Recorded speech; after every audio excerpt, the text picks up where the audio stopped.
ଓଡ଼ିଶାର କଳା ଓ ହସ୍ତଶିଳ୍ପ ପାଇଁ ଉତ୍ସର୍ଗୀକୃତ କଳାଭୂମି।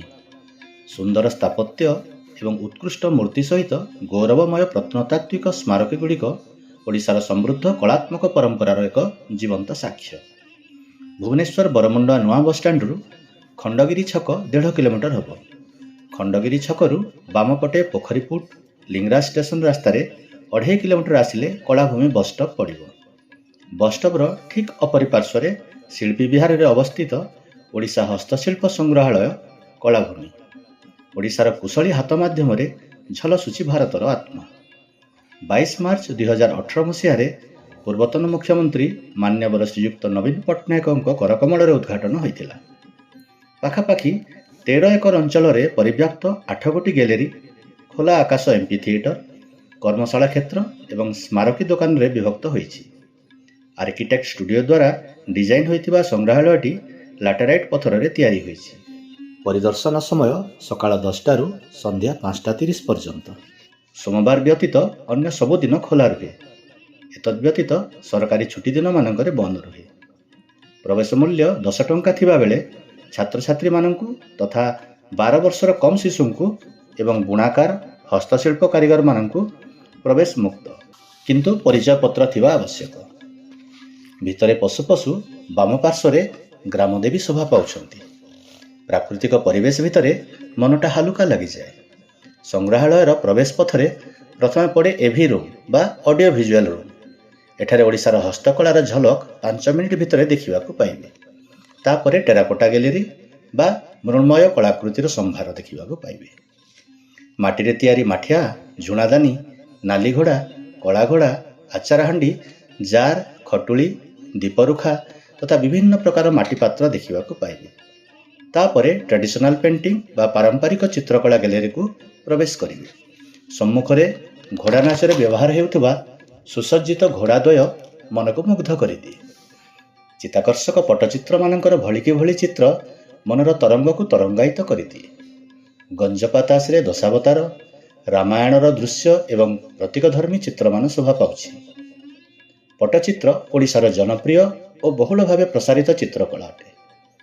ସୂକ୍ଷ୍ମ କାରୁକାର୍ଯ୍ୟ ହୋଇଥିବା ଦୁର୍ଗା, ରାମାୟଣର କାହାଣୀ, କୃଷ୍ଣଲୀଳା, ମହାଭାରତର ଦୃଶ୍ୟାବଳୀକୁ ଟସର କପଡ଼ା ଉପରେ ଚିତ୍ରିତ ଥିବାର ନଜର ଆସେ। ସୁନ୍ଦର ପ୍ରାକୃତିକ ପରିବେଶ ସାଙ୍ଗକୁ ଜଳାଶୟ ମନରେ ସତେଜତା ଭରି ଦେଉଛି। ସ୍କୁଲ ପିଲାଙ୍କ ପାଇଁ ଷ୍ଟଡି ଟୁର୍ କୁହନ୍ତୁ ଅବା ଫିଲ୍ଡ ଟ୍ରିପ୍, ଦେଖିବା, ଶିଖିବା, ବୁଲିବା, ଆନନ୍ଦ ନେବା ଏବଂ ଜ୍ଞାନ ଆହରଣ ପାଇଁ ଉତ୍ତମ ସ୍ଥାନଟିଏ। ତାଳପତ୍ରରେ ଖୋଦେଇ ହୋଇଥିବା କୁଶଳୀ କାରିଗରମାନଙ୍କର ଚିତ୍ରକୁ ଦେଖିଲେ ମନଟା ସ୍ତବ୍ଧ ହୋଇଯାଏ।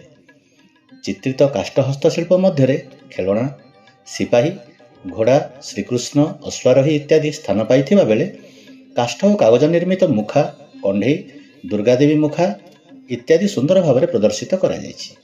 ଏଠାରେ କାଷ୍ଠ, ଗୋବର ଓ କାଗଜରେ ପ୍ରସ୍ତୁତ ହସ୍ତଶିଳ୍ପ ବାଘସିଂହ, ରିଦ୍ଧିସିଦ୍ଧି, ଗଣେଶ ଇତ୍ୟାଦି ଶୋଭା ପାଉଛନ୍ତି। ପ୍ରସ୍ତର ଓ କାଷ୍ଠ ଭାସ୍କର୍ଯ୍ୟ ବିଭାଗରେ ବହୁତ ଗୁଡ଼ିଏ ଛୋଟ ବଡ଼ ନିତ୍ୟ ବ୍ୟବହାର ହେଉଥିବା ଘରୋଇ ଉପକରଣ ଦେଖିବାକୁ ମିଳିବ। ବଡ଼ ସିନ୍ଧୁକ, ପାଲିଙ୍କି, କବାଟ, ବନ୍ଧନୀ ଇତ୍ୟାଦି। ଖାସ୍ କରି ପ୍ରସ୍ତର କଲମ, ଲଣ୍ଠନ ଏବଂ ଗଛ ବହୁତ ନିଆରା ଲାଗୁଛି। ମନ୍ଦିର ଭଗ୍ନାଂଶର ଖଣ୍ଡିତ ପ୍ରତିମୂର୍ତ୍ତି ଗୁଡ଼ିଏ ଏଠାରେ ରଖାଯାଇଛି। କାଷ୍ଠ ଖୋଦେଇର ବହୁତ ଗୁଡ଼ିଏ ସଂଗ୍ରହ ଅଛି ତଥା କାଠ ଫାଳିଆରେ ପଶୁ, ପକ୍ଷୀ, ଲତାର ସମ୍ଭାର ଅତୀତକୁ ନେଇଯାଉଛି।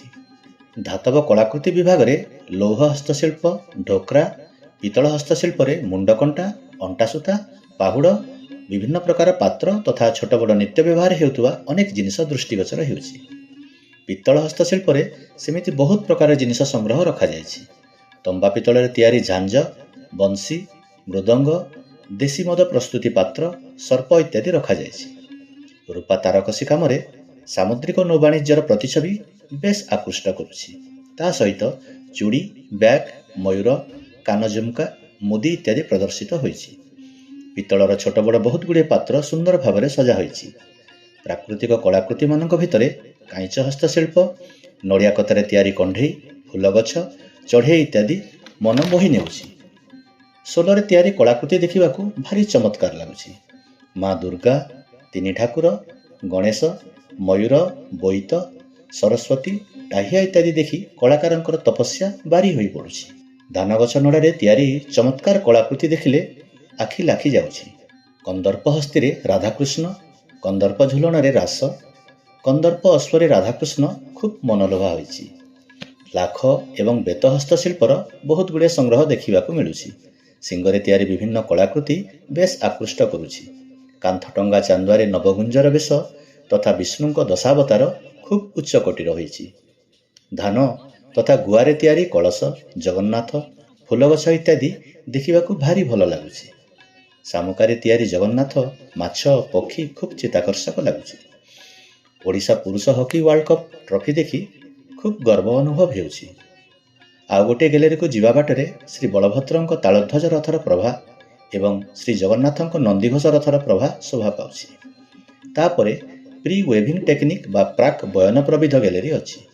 ଏଠାରେ ସୂତା ଶାଢ଼ୀ ବା ପାଟ ଶାଢ଼ୀ ତିଆରି କରିବାକୁ ମୂଳରୁ ଶେଷ ପର୍ଯ୍ୟନ୍ତ ପୁରା ଷ୍ଟେପ୍ ଗୁଡ଼ାକ ଅଛି। କପା ଏବଂ କୋଷାରୁ କେମିତି ସୂତା ଏବଂ ପାଟ ସୂତା ତିଆରି ହୁଏ ତଥା ବିଭିନ୍ନ ଯନ୍ତ୍ରପାତି ଯାହା ଶାଢ଼ୀ ବୁଣିବାରେ ସହାୟକ ହୁଏ ତାହା ସବୁ ପ୍ରଦର୍ଶିତ ହୋଇଛି। ବାନ୍ଧକଳାର ନମୁନା ମଧ୍ୟ ଏଠାରେ ଦେଖିବାକୁ ସୁଯୋଗ ମିଳେ। ଜନଜାତି କଳାକୃତି ଭିତରେ ସହରୀ ସଭ୍ୟତା ଠାରୁ ଦୂରେଇ ରହିଥିବା ଆଦିବାସୀ ଜନଜାତିର ଫଟୋଚିତ୍ର, ନିତ୍ୟ ବ୍ୟବହାର କରୁଥିବା ଉପକରଣ, ବାଦ୍ୟଯନ୍ତ୍ର, ପିନ୍ଧୁଥିବା ଅଳଙ୍କାର, ଚାଷ ଉପକରଣ ଜିନିଷପତ୍ର, ଢିଙ୍କି, ତେଲ, ଘଣା, ଖଟ, ବସ୍ତ୍ର, ଶିକାର କରିବା ଅସ୍ତ୍ରଶସ୍ତ୍ର ଦେଖି ମନଟା ଅନେକ ଯୁଗ ପଛକୁ ଫେରି ଯାଉଛି। ଜନଜାତି କଳାକୃତି ଦେଖିକି ବାହାରିଲେ ଆଖିରେ ପଡ଼େ ତାଳଧ୍ୱଜ, ଦର୍ପଦଳନ ଏବଂ ନନ୍ଦିଘୋଷ ରଥର ପ୍ରତିରୂପ ଏବଂ ପୁରୀ ରଥରେ ବ୍ୟବହାର ହୋଇଥିବା ଚକ।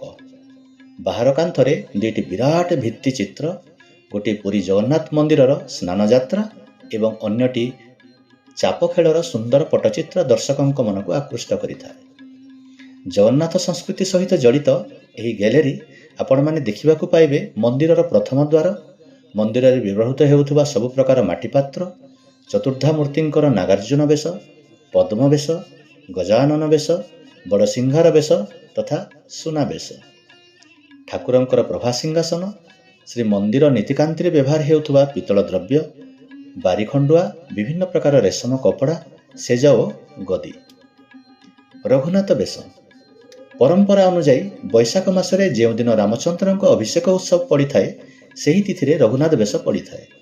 ମାଦଳା ପାଞ୍ଜି, ଉତ୍କଳ ଦୀପିକା ଏବଂ ଅନ୍ୟାନ୍ୟ ଉତ୍ସ ଅନୁସାରେ ରଘୁନାଥ ବେଶ ପ୍ରଥମେ 1577 ମସିହାରେ ଅନୁଷ୍ଠିତ ହୋଇଥିଲା ଏବଂ ଶେଷଥର ପାଇଁ ଏହା 1905 ମସିହାରେ ହୋଇଥିଲା। ବିଭିନ୍ନ ରୀତିନୀତିରେ ବ୍ୟବହାର ହେଉଥିବା ବସ୍ତ୍ର, ରଥ କପଡ଼ା, ରଥ ଦଉଡ଼ି ତଥା ଅଣସର ସମୟରେ ଚିତ୍ରକାର ଦ୍ୱାରା ଚିତ୍ରିତ ଏଭଳି ପଟଦିଅଁ ଯଥା ଶ୍ରୀ ଅନନ୍ତ ବାସୁଦେବ, ଶ୍ରୀ ନାରାୟଣ ଏବଂ ଦେବୀ ଭୁବନେଶ୍ୱରୀ ପୂଜା ପାଇଥାନ୍ତି। ଶେଷ ଗ୍ୟାଲେରୀ ହେଉଛି ହ୍ୟାଣ୍ଡଲୁମ୍ ବା ହସ୍ତତନ୍ତ ପରିଧାନ। ଓଡ଼ିଶାର ହସ୍ତଶିଳ୍ପରେ ସବୁଠାରୁ ଲୋକପ୍ରିୟ ଜିନିଷ ହେଉଛି ହସ୍ତତନ୍ତ ଶାଢ଼ୀ।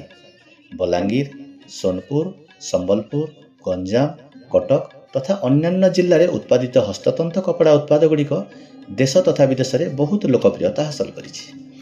ଇକତ ସୂତା ଶାଢ଼ୀ, ଟସର, ମଲବେରୀ ସିଲ୍କ, ପଶାପାଲି, ବୋମକାଇ, ବିଚିତ୍ରପୁରୀ ଇତ୍ୟାଦି ଅନେକ ପ୍ରକାର ଶାଢ଼ୀର ସଂଗ୍ରହ ଏଠାରେ ଦେଖିବାକୁ ପାଇବେ। ସହରୀ ଚାହିଦା ମୁତାବକ କେତେକ ବୁଣାକାର ବିଭିନ୍ନ ପଦ୍ୟାବଳୀକୁ ବିଶେଷତଃ ଗଙ୍ଗାଧର ମେହେର ଏବଂ ଉପେନ୍ଦ୍ର ଭଞ୍ଜଙ୍କ ରଚିତ ଲୋକପ୍ରିୟ କାବ୍ୟକୁ ବାନ୍ଧର ନକ୍ସାରେ ସୁନ୍ଦର ଭାବରେ ବୁଣି ଦେଇଥାନ୍ତି। ଗ୍ୟାଲେରୀରୁ ବାହାରିଲେ ପଛପଟେ ୱାର୍କସପ୍ ଏରିଆ, କାଫେଟେରିଆ, ମୁକ୍ତାକାଶ ରଙ୍ଗମଞ୍ଚ, ଚିଲଡ୍ରେନ୍ସ ପ୍ଲେ ଏରିଆ ଅଛି। ସୁନ୍ଦର ପ୍ରାକୃତିକ ପରିବେଶ ଭିତରେ କିଛି ସମୟ ବିତାଇଲେ ମନ ହାଲୁକା ଲାଗିଯାଉଛି। କଳାଭୂମି କାନ୍ଥର ଭିତ୍ତିଚିତ୍ର ଗୁଡ଼ିକ ବେଶ୍ ମନଲୋଭା ହୋଇଛି। ଶେଷରେ ସୋଭେନିର ସପ୍ ବା ସ୍ମରଣିକା ବିକ୍ରୟ କେନ୍ଦ୍ର ଅଛି, ଯେଉଁଠାରୁ ଆପଣ ଓଡ଼ିଶାର ହସ୍ତଶିଳ୍ପର ସ୍ମୃତି ନେଇ ନିଜ ଘରେ ରଖିପାରିବେ କିମ୍ବା ସାଙ୍ଗମାନଙ୍କୁ ଉପହାର ଦେଇ ତାଙ୍କ ହୃଦୟ ଭିତରେ କିଛି ଅଲଗା ସ୍ମୃତି ଛାଡ଼ି ଦେଇପାରିବେ। ଏଠାରେ ପାର୍କିଂର ସୁବିଧା ମଧ୍ୟ ଅଛି ତଥା ବୋକା କ୍ୟାଫେରେ କିଛି ଜଳପାନ, ଚା, କଫି ପାଇପାରିବେ।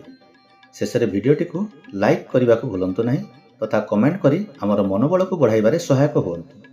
ଭିଡ଼ିଓଟିକୁ ସେୟାର କରି ଲୋକଙ୍କ ପାଖକୁ ପହଞ୍ଚାଇବା ପାଇଁ ଭାଗିଦାର ହୁଅନ୍ତୁ। ଭିଡ଼ିଓଟି ଶେଷ ପର୍ଯ୍ୟନ୍ତ ଦେଖିଥିବାରୁ ଆପଣମାନଙ୍କୁ ବହୁତ ବହୁତ ଧନ୍ୟବାଦ। ଜୟ ଜଗନ୍ନାଥ, ଜୟ କଳା।